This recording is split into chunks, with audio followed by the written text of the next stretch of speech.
मेरे प्यारे दोस्तों, कैसे हैं आप लोग। मैं आशा करता हूं आप लोग बिल्कुल मस्त होंगे और स्वस्थ होंगे। दोस्तों, आज से करीब 15 से 16 दिनों के बाद हमारे सामने साल 2024 आने वाला है। काफी लोग इस साल का बहुत बेसब्री से इंतजार कर रहे थे कि जब हमारे सामने नया साल आएगा तब हम अपने पैसे को इन्वेस्टमेंट करेंगे। अब जब आप अपने पैसे को म्यूचुअल फंड में इन्वेस्टमेंट करने का इरादा कर ही चुके हैं, तो आप किसी न किसी एक फंड में तो जरूर अपने पैसे को इन्वेस्टमेंट करेंगे। और जैसा का इस वीडियो का थंबनेल बना हुआ था, इसका मतलब ये है कि आपको स्मॉल कैप फंड में जरूर रुचि है, जरूर दिलचस्पी है, तभी आप इस वीडियो को देख रहे हैं। दोस्तों, आज के इस वीडियो में मैं आपको स्मॉल कैप फंड का एक ऐसा फंड मैं आपको बताऊंगा जिसको लेने के बाद आपको किसी और दूसरे फंड लेने की जरूरत नहीं पड़ने वाली है। तो चलिए दोस्तों, बिना देर किए हुए हम अपने इस वीडियो को शुरू करते हैं। दोस्तों, इस वीडियो में आगे बढ़ने से पहले मैं आपको म्यूचुअल फंड के कुछ बेसिक चीजों को मैं आपको समझाना चाहूंगा। यहाँ पे आपको व्हाइट बोर्ड पे दिख रहा होगा म्यूचुअल फंड की म्यूचुअल फंड क्या है। बेसिकली दोस्तों, म्यूचुअल फंड तीन प्रकार के होते हैं। पहले नंबर पे आता है लार्ज कैप, जिसके अंदर आपको वो कंपनियां देखने को मिलेगा जो कंपनियां 10 बिलियन डॉलर से अधिक का होता है, यानी कि जिसका नेटवर्थ, जिसका मार्केट कैप्चर 10 बिलियन डॉलर से अधिक का हो, उस कंपनी को हम लार्ज कैप कैटेगरी में रखते हैं। उसके बाद सेकंड नंबर पे आता है दोस्तों मिड कैप। मिड कैप के अंदर आपको वो कंपनियां देखने को मिलेगा जिसका मार्केट कैप्चर 5,000 करोड़ से लेकर के 20,000 करोड़ के बीच में होता है। ऐसे ऐसे कई कंपनियों का एक लिस्ट होता है जिस कैटेगरी को हम मिड कैप कहते हैं। फिर लास्ट में दोस्तों आता है स्मॉल कैप फंड। इसके अंदर आपको ऐसे कंपनियां देखने को मिलेगा जिस कंपनी का मार्केट कैप्चर 500 करोड़ से कम का होता है, यानी कि जो भी कंपनियां होंगी, जो छोटी कंपनियां हैं जिसका स्टार्टअप अभी नया नया है, वो कंपनियां बेसिकली हमारे स्मॉल कैप फंड में आती है। तो आज के इस वीडियो में हम जानेंगे कि हमारे लिए साल 2024 में कौन से स्मॉल कैप के फंड बेहतर हो सकते हैं और किस फंड में हम अपने पैसे को इन्वेस्टमेंट करें। तो चलते हैं अपने व्हाइट बोर्ड की तरफ और हम देखते हैं कि हम किस फंड के लिए बात आज के इस वीडियो में करने वाले हैं और उस फंड के अंदर हमें क्या क्या पोटेंशियल देखने को मिलता है। सभी जानकारी हम आपको देंगे। आप बस इस वीडियो को शुरू से लेकर लास्ट तक ध्यान से जरूर देखिए। दोस्तों, मैं आपको बताना चाहूंगा कि मैं जिस फंड को लिया हूं वो हमारा एक एचडीएफसी का फंड होने वाला है। सिंपली दोस्तों, मैं आपको उस फंड का नाम रिवील करता हूं। दोस्तों, उस फंड का नाम है HDFC Nifty small cap 250 index fund. ये नाम आपको पहली बार सुनने को मिला होगा। पहले मैं इसको व्हाइट बोर्ड पे लिख देता हूं। एचडीएफसी निफ्टी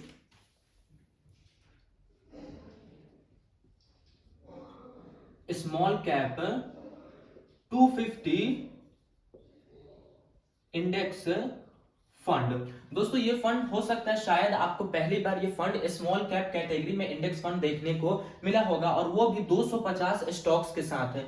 दोस्तों, अब मैं बात करने वाला हूं इस फंड के अंदर क्या क्या हमें पोटेंशियल देखने को मिलता है, तब जाकर के आपको ये चीज क्लियर होगा कि मैंने इस फंड को साल 2024 में इन्वेस्टमेंट करने के लिए क्यों चुना है। और मैं यहीं पे आपको एक चीज बता दूं कि मैं खुद इस फंड में अपने पैसे को इन्वेस्टमेंट कर रहा हूं। मैंने इस फंड के अंदर 7 दिसंबर, यानी कि अभी 2023 ही चल रहा है, मैंने 7 दिसंबर को ही इस फंड में अपनी एसआईपी शुरू कर दी है 1,000 रुपए की। तो आप भी इस फंड के तरफ जा सकते हैं। मुझे ये फंड बहुत अच्छा लगा है क्योंकि इसके अंदर 250 स्टॉक्स है और ये इंडेक्स फंड के ऊपर बेस्ड है और स्मॉल कैप कैटेगरी का है, जिस वजह से मैं यहाँ पे अपने पैसे को इन्वेस्टमेंट किया हूँ। आप भी यहाँ पे अपने पैसे को इन्वेस्टमेंट कर सकते हैं। अब हम देखते हैं कि इस फंड के अंदर हमें क्या क्या पोटेंशियल देखने को मिलता है, फिर हम आगे की बातें कंटिन्यू करेंगे। सबसे पहले इस फंड का हम लॉन्चिंग डेट देख लेंगे कि ये फंड कब लॉन्च हुआ है। इससे आपको ये क्लियर हो जाएगा कि ये फंड कितना पुराना है और ये फंड कितना नया है। उसके बाद हम देखेंगे इसके फंड साइज को। फंड साइज मतलब इसका एयूएम कितना बड़ा है, यानी कि ये जो फंड है वो कितने पैसे को मैनेज कर रहा है। उसके बाद हम देखेंगे इसके एक्सपेंस रेशियो को। एक्सपेंस रेशियो मतलब ये कि इस फंड को जो मैनेज कर रहा है वो हमसे कितना चार्ज लेता है। एक्सपेंस रेशियो के तौर पे वो हमारे पैसे को इन्वेस्टमेंट करने का कितना चार्जेस लेता है। फिर लास्ट में हम देखेंगे यहाँ पे रिटर्न्स को। हम इन्वेस्टमेंट रिटर्न्स की वजह से ही करते हैं, इसलिए इसको देखना बहुत जरूरी है। फिर लास्ट में एक और चीज आता है, वो है हमारी होल्डिंग्स। होल्डिंग्स अगर आप देखेंगे तो आपको ये क्लियर होगा कि ये फंड में हम अपने पैसे को इन्वेस्टमेंट कर रहे हैं, तो ये फंड हमारे पैसे को कहां कहां इन्वेस्टमेंट कर रहा है। यहाँ पे आपको ये चीज क्लियर हो गया है कि स्मॉल कैप कैटेगरी का ये इंडेक्स फंड है जिसके अंदर स्मॉल कैप के, यानी कि मैंने शुरू में ही आपको कहा है कि स्मॉल कैप जिसके अंदर 500 करोड़ की कंपनियां होती है, 500 करोड़ के नीचे की जो कंपनी वो कंपनियां होती है, तो इसके अंदर से आपके टॉप कंपनियों को लिया जाएगा। लेकिन होल्डिंग्स में आपको कुछ अलग देखने को मिलेगा, वो मैं आगे यहाँ पे होल्डिंग्स में आपको मैं बताऊंगा। चलिए देखते हैं इसके लॉन्चिंग डेट को। तो इस फंड को जो लॉन्च किया गया है वो 21 अप्रैल 2023 ईस्वी को ये फंड लॉन्च किया गया है। अब आप कहेंगे कि ये तो एक नया फंड है और आप हमें इस फंड को सजेशन कर रहे हैं, तो मैं आपको यहीं पे एक चीज क्लियर करना चाहूंगा कि भले ही ये फंड नया है लेकिन इसके साथ HDFC जुड़ा हुआ है। इसका मतलब ये हुआ कि इसके ऊपर हम विश्वास कर सकते हैं, ट्रस्ट कर सकते हैं, और ये स्मॉल कैप कैटेगरी का फंड है और 250 इसके अंदर स्टॉक्स हैं और इंडेक्स फंड लगा हुआ है। तो स्मॉल कैप कैटेगरी के अंदर से हमें 250 टॉप कंपनियों को चुनकर यहाँ पे रखा गया है, जिस वजह से मैंने इतने नए फंड को यहाँ पे हमने चुना है। फिर हम देखते हैं इसके फंड साइज को। तो यहाँ पे आपको 69.38 करोड़ रुपए का यहाँ पे आपको फंड साइज देखने को मिलता है, जो कि इस फंड को आए हुए मात्र 6 महीने हुए हैं और 6 महीने के अंदर में लोगों ने यहाँ पे करीब 70 करोड़ रुपए यहाँ पे लोग इन्वेस्टमेंट कर दिए हैं। लोग इसके ऊपर विश्वास कर रहे हैं, तभी जाके इसके ऊपर लोग अपने पैसे को इन्वेस्टमेंट कर रहे हैं। ये लाख 2 लाख नहीं है बल्कि 70 करोड़ रुपए है। हो सकता है जब मैं ये वीडियो बना रहा हूं तो ये 70 क्रॉस भी कर चुका हो। अब हम देखते हैं इसके एक्सपेंस रेशियो को। स्मॉल कैप कैटेगरी के मुताबिक यहाँ पे आपसे बिल्कुल ही कम एक्सपेंस रेशियो के तौर पे चार्जेस लिया जाएगा। यहाँ पे मात्र आपसे 0.3%, यानी कि यहाँ पे आपसे बहुत ही कम एक्सपेंस रेशियो लिया जाएगा। अगर आप दूसरे स्मॉल कैप कैटेगरी की बात करेंगे तो वहां पे आपको 0.88, 0.75 आपको लिया जाएगा, लेकिन यहाँ पे मात्र आपको 1 रुपए के अंदर में मात्र 30 पैसा आपसे यहाँ पे एक्सपेंस रेशियो के ऊपर चार्ज किया जा रहा है। अब हम देखते हैं इसके रिटर्न्स की। देखिए 6 महीने पुराना ये फंड है, तो यहाँ पे मैं आपको लास्ट के 6 मंथ का ही रिटर्न्स आपको मैं यहाँ पे बता सकता हूँ, लेकिन अगर आप लास्ट के 6 महीने पहले का रिकॉर्ड आप देखेंगे तो आप चौंक जाएंगे। यहाँ पे ये जो फंड है ये 6 महीने के अंदर में 78% का रिटर्न्स लोगों को बना करके दिया है, जो कि बहुत बड़ी बात होती है। म्यूचुअल फंड की बात करें अगर स्मॉल कैप कैटेगरी की, तो कोई सा भी फंड हो वो 30-40 के आसपास ही दिया है, लेकिन ये 6 महीने के अंदर में 78% का ये आपको रिटर्न्स देखने को यहाँ पे मिला है। अगर मैं ऑल ओवर बात करूं तो यहाँ पे आपको 80% का, ऑल ओवर अगर हम बात करूं तो यहाँ पे 80% का, जब से ये फंड लॉन्च हुआ है 21 अप्रैल से लेकर के आज 2023 में दिसंबर की अगर मैं बात करूं तो यहाँ पे आपको 80% का रिटर्न्स देखने को मिला है। लेकिन हम फ्यूचर की बात कर रहे हैं, हम ये बात कर रहे हैं कि 2024 में हम इस फंड को लेंगे और कंटिन्यू 10 साल, 15 साल, 20 साल, 30 साल तक चलाएंगे, तो इतना रिटर्न्स हम एक्सपेक्ट नहीं करेंगे, बल्कि यहाँ पे हम मात्र 20 से लेकर के 25 तक का ही यहाँ पे रिटर्न्स हम एक्सपेक्ट करेंगे। अब हम आते हैं होल्डिंग्स की। तो यहाँ पे ही आपको क्लियर हो गया है कि ये स्मॉल कैप कैटेगरी का फंड है, जिसके अंदर 250 ऐसे स्टॉक्स है जो टॉप लेवल के स्टॉक्स हैं, और यहाँ पे इंडेक्स फंड है जिससे आपका एक्सपेंस रेशियो कम गया है। 250 स्टॉक्स है, तो होल्डिंग्स में आप ये समझ लीजिए कि 250 स्टॉक्स है, और वो भी स्टॉक्स मार्केट कैपिटलाइजेशन के हिसाब से 3 जगहों में डिवाइड आपका किया गया है। सबसे पहले हम बात करते हैं मिड कैप की, कि आपका पैसा मिड कैप कैटेगरी में इस फंड ने कितना इन्वेस्टमेंट किया है। उसके बाद हम बात करेंगे लार्ज कैप की, लार्ज कैप के ऊपर आपका जो पैसा कितना इन्वेस्टमेंट किया गया है। फिर लास्ट में हम देखेंगे स्मॉल कैप की, कि इसके ऊपर आपका पैसा कितना इन्वेस्टमेंट किया गया है। मिड कैप की अगर मैं बात करूं तो सबसे ज्यादा परसेंटेज यहाँ पे आपको देखने को मिलेगा, 91.05% का आपको यहाँ पे होल्डिंग्स देखने को मिलेगा, जो कि मिड कैप कैटेगरी में होती है।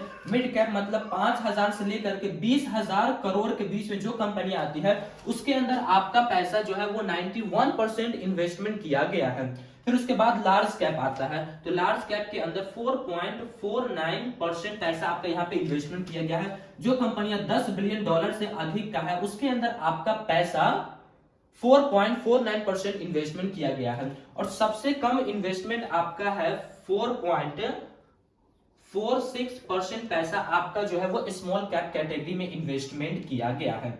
अब आपके सामने इस फंड की सारी कुंडली मैंने रख दी है कि ये फंड लॉन्च कब हुआ है, इससे आप ये जान जाएंगे कितना पुराना ये फंड है, फंड साइज कितना बड़ा है, इससे आपको ये क्लियर होगा कि लोग इस पे ट्रस्ट कितना किया है। एक्सपेंस रेशियो यहाँ पे बहुत ही कम है, इससे आपको ये क्लियर होगा कि यहाँ पे हमसे बहुत ही कम चार्जेस लिया जाएगा। जैसा कि यहाँ पे इंडेक्स फंड है उस मुताबिक यहाँ पे आपसे एक्सपेंस रेशियो लिया जाएगा। रिटर्न्स की हम बात करें तो यहाँ पे 6 महीने का रिटर्न है 78%, लेकिन हम इतना एक्सपेक्ट नहीं करेंगे क्योंकि हमें फ्यूचर तक जाना है, तो हम मात्र 20 से 25 तक का ही एक्सपेक्ट यहाँ पे कर सकते हैं।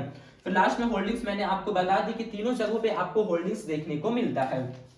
ये तो हो गए फंड की सारी जानकारी। अब हम आते हैं अपने मेन टॉपिक पे। हमारा मेन टॉपिक है कि हम साल 2024 में इस फंड को ही क्यों लें। मैं आपको बता दूं कि अगर आप स्मॉल कैप कैटेगरी में जाएंगे तो आपको उसके अंदर यहाँ पे 70 स्टॉक्स देखने को मिलेंगे, 76 स्टॉक्स देखने को मिलेंगे, ज्यादा से ज्यादा 100 स्टॉक्स देखने को मिलेंगे, उससे ज्यादा 150 स्टॉक्स देखने को मिलेंगे। इस केस में अगर यहाँ पे भी 70 स्टॉक्स हमें देखने को मिलता तो मैं इसकी जगह 2-3 और फंड मैं आपको सजेशन करता, लेकिन यहाँ पे 250 स्टॉक्स आपको देखने को मिल रहा है। मेरा कहने का मतलब ये है कि अगर आपकी एसआईपी अगर 1000 रुपए की है, जैसा कि मैंने एसआईपी 1000 रुपए की शुरू की है इस कम एज में, इस यंग एज में, मेरी एज मात्र 19 साल है, इस 19 साल में मैंने 1000 की एसआईपी अगर मैंने शुरू की है तो मेरा हर महीने इस 1000 रुपए 250 स्टॉक्स में जा रहे हैं। अगर इसकी जगह मैं कोई 70 स्टॉक्स वाले फंड को पिक करता तो मेरा 1000 रुपए 70 स्टॉक्स में जाता, तो यहाँ पे मुझे रिस्क इसके मुताबिक यहाँ पे हमें रिस्क ज्यादा देखने को मिलता है। लेकिन 250 हमारे 1000 रुपए को 250 जगहों पे डिवाइड कर दिया गया है, जिससे हमारा रिस्क बहुत ही कम गया है। और खास बात यह है कि यहाँ पे मिड कैप में सबसे ज्यादा होल्डिंग्स है, तो और भी हमारा रिस्क जो है वो कम गया है। इसी वजह से मैंने इसे HDFC Nifty small cap 250 index fund को मैंने सजेशन किया है। और ये मैं दावे के साथ कह सकता हूं कि अगर आप इस एक फंड को लेते हैं तो आपको स्मॉल कैप कैटेगरी का दूसरा और कोई फंड लेने की जरूरत नहीं पड़ने वाली है। लेकिन अगर आप चाहे तो आप इस फंड को भी ले सकते हैं, और भी फंड आते हैं HDFC स्मॉल कैप फंड, या फिर आप HDFC के अलावा SBI, निपॉन इंडिया, क्वांट, आप किसी में भी जा सकते हैं। लेकिन मैंने अपने लिए इस फंड को चुना है कि मैं इस फंड में 2024 में इन्वेस्टमेंट शुरू करूंगा। हालांकि मैं 2023 में ही 7 दिसंबर से ही शुरू कर दिया हूं, 1000 की एसआईपी मैंने शुरू कर दिया और मैं इसमें लमसम भी करते रहूंगा। दोस्तों यहीं पे मैं अपनी इस वीडियो को खत्म करता हूं। मैं आशा करता हूं कि आपको ये जानकारी अच्छी लगी होगी। दोस्तों अगर ये जानकारी आपको अच्छी लगी है तो आप इस वीडियो को लाइक करें और चैनल को सब्सक्राइब जरूर से जरूर करें, क्योंकि इस चैनल पे आपको म्यूचुअल फंड से जुड़ी सभी जानकारी दी जाती है और इन्वेस्टमेंट से जुड़ी सभी जानकारी दी जाती है।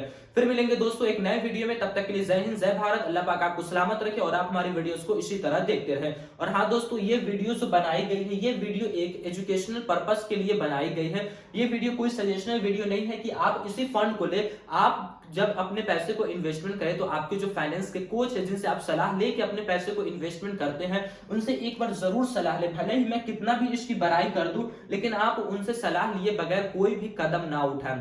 तो चलिए दोस्तों, यहीं पे हम अपनी इस वीडियो को खत्म करते हैं।